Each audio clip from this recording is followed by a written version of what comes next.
د نوین او کولی د خندا او خوښۍ شیبو د نوین مخالفین حیران کړل. پرون د نړیوال جام په لړ کې د افغانستان او هند ملي لوبډلې ترمنځ د سیالۍ پر مهال د نوین او کولی خندا او خوښیو ډیر مخالفین حیران کړل.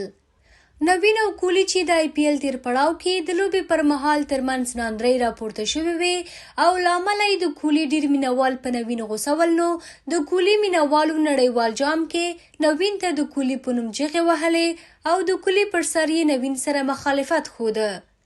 ډیری دغه مینوال په تمه و چې د نوین او کولی ناندرۍ به بیا سره راپورته شي او دوی به پرې شور جوړ کړي، خو هر څه د دوی د تمې خلاف پیښ شول.